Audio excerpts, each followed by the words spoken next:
What happens if after you're divorced, things don't go as planned? Some unexpected, unforeseen occurrence happens that makes it so that your divorce decree is impossible to follow. I'm Jaclyn Robertson with JR Law Group, and welcome to Family Law Friday. Today we're talking about what happens when some unforeseen circumstance arises that makes it so that the divorce decree that was entered is no longer possible or practical. For instance, what if you suddenly lose your job? You or your ex suddenly needs to move out of state because of your job, or you otherwise experience an unexpected change in your earnings. What if the other party's not doing what they said they would do? Whether it be not following the agreed on parent time schedule and or paying you what was agreed to, or you have an unexpected health problem that is making other terms of your decree impossible to follow. What you can consider at that point, the basic legal standard is there a significant change in circumstance that makes it so that you should consider modifying your decree? If so, then the recourse you have is to file a petition to modify. What is a petition to modify?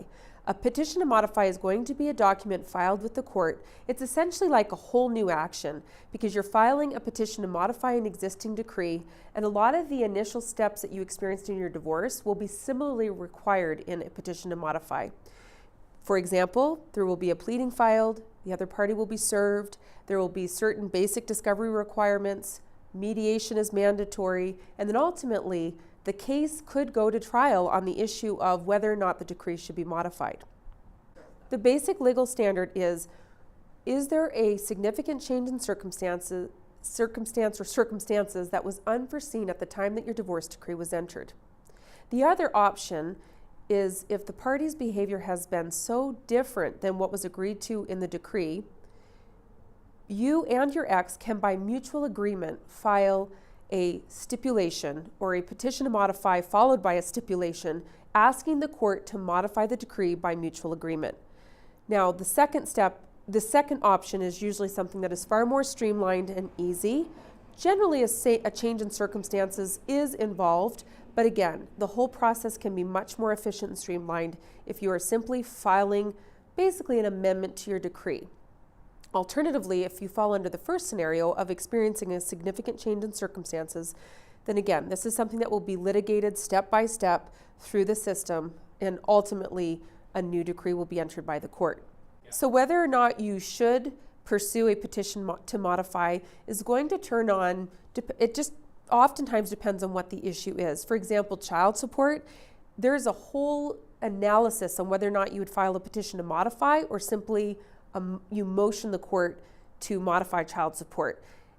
Similarly, are you experiencing a sufficient change in circumstance that the court would accept that this was an unforeseen situation at the time the decree was entered? That is a big issue in the petition to modify world, where a lot of times there can be some dispute about whether or not this was a foreseeable or unforeseeable change in circumstances.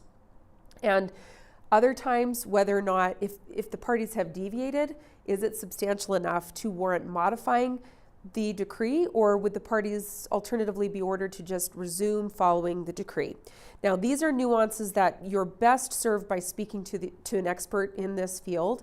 If you would like to have a consultation on your specific case, whether or not you should be investing the time and resources in pursuing a modification to your decree, give us a call or go to our website at jrlawgroup.com, and we would look forward to speaking to you about your particular case and all of the nuances that are involved in this issue of whether or not you should pursue a modification to your existing decree.